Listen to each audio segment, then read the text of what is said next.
विवाहित गर्भवती महिला ने फांसी लगाकर की आत्महत्या का मायके वालों ने लगाया हत्या का आरोप। दामाद, ससुर, सास, ननद 4 लोगों के खिलाफ दर्ज हुआ मुकदमा। खबर गोंडा जिले से है, जहां खोड़ारे थाना क्षेत्र ग्राम एटिया खुर्द में नवविवाहित गर्भवती की हुई मौत गई। मायके वालों ने हत्या का आरोप लगाते हुए थाने में मृतका के भाई विपिन कुमार ने नामजद तहरीर किए देकर दामाद संजय कसौदन, ससुर घिसियावन कसौदन, सास इंद्रावती, ननद किरण 4 लोगों के खिलाफ दर्ज कराया गया मुकदमा।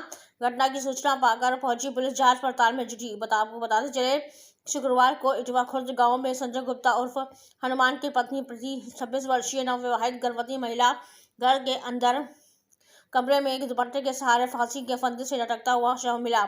इसके बाद विवाहिता की ससुराल वालों ने उसके मायके वालों को सूचना दिया। मृतका के भाई राजेश कुमार ने खुड़ारे पुलिस को सूचना दी। मौके पर पहुंचे थाना अध्यक्ष प्रमोद कुमार ने पंचनामा भरवाकर पोस्टमार्टम के लिए भेजकर जांच पड़ताल में जुटे। मृतका प्रीति गुप्ता का मायका सिद्धार्थनगर जनपद थाना कठेला समय माता के कठेला बाजार गांव में करीब 4 साल पूर्व शादी संजय कसौदन के साथ शादी हिंदू रीति रिवाज से संपन्न हुई थी। अपने हैसियत के मुताबिक दान दहेज मायके वालों ने दिया था। मायके वालों ने आरोप लगाया कि मेरी बहन को कम दहेज दिलाने का ताना देकर मारते पीटते व प्रताड़ित करते थे। 5 लाख रुपया न लाने का दबाव देते थे, जान से मारने की धमकी देते थे। मेरी बहन प्रीति की 1.5 पुत्री वर्ष की है। संजय फोन पर सूचना दिया कि प्रीति की तबीयत ज़्यादा खराब है। जब हम परिवार के लोग पहुंचे तो देखा कि तख्त पर पड़ी और मौत हो गई थी। वहीं मायके वालों ने हत्या की आशंका जताई है। हत्या घटना के बाद सास ससुर नंद घर छोड़कर फरार हो गए। आज पीएम हाउस मृतका पीएम कर ये परिचय देते बताएं, पीएम हाउस आए हैं, क्या है मामला? हमारी भतीजी का दहेज के आप हत्या कर दी गई है और उसी के पोस्टमार्टम के लिए हम यहाँ आए हैं। किस थाने का मामला है? थाना खोड़ारे का है और गांव का नाम इटवा खुर्द है।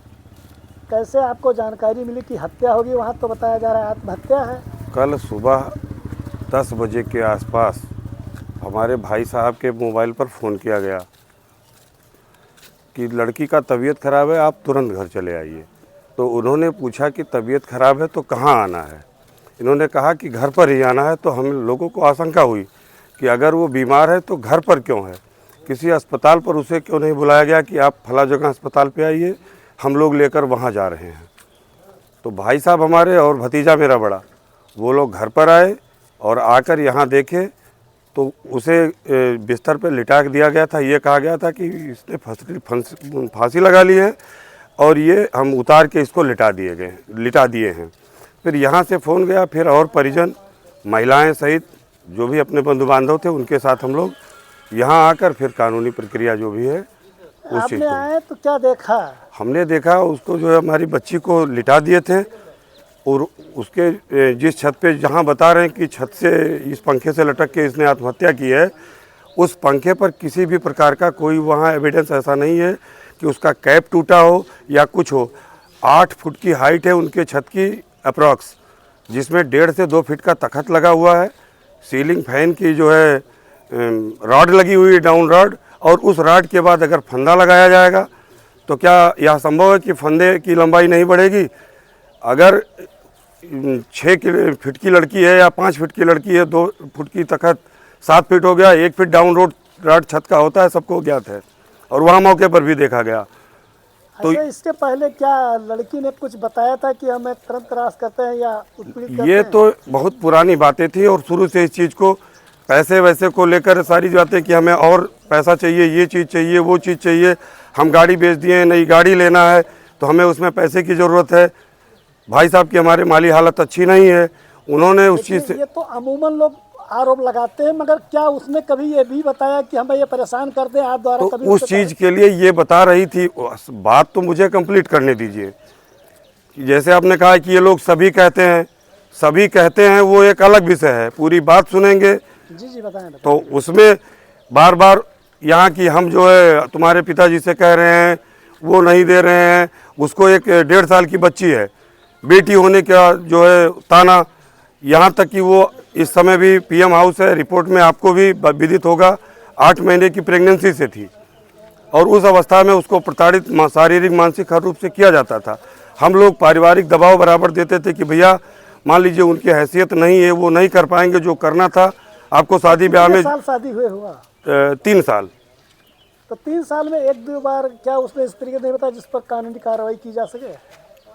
अमूमन हर घरों में होता है कि अगर कोई खटपट है दो बीवी बच्चों के बीच में, आपस में, परिवार में, तो धीरे धीरे उस चीज़ें को परिवार कहता है कि धीरे धीरे लोगों को समझाओ तो वो चीज़ धीरे धीरे ख़त्म हो जाएगी, फिर बच्चे हो जाएंगे, लोग बच्चों में फंस के वो सारी चीज़ें धीरे धीरे कला दूर हो जाएगी।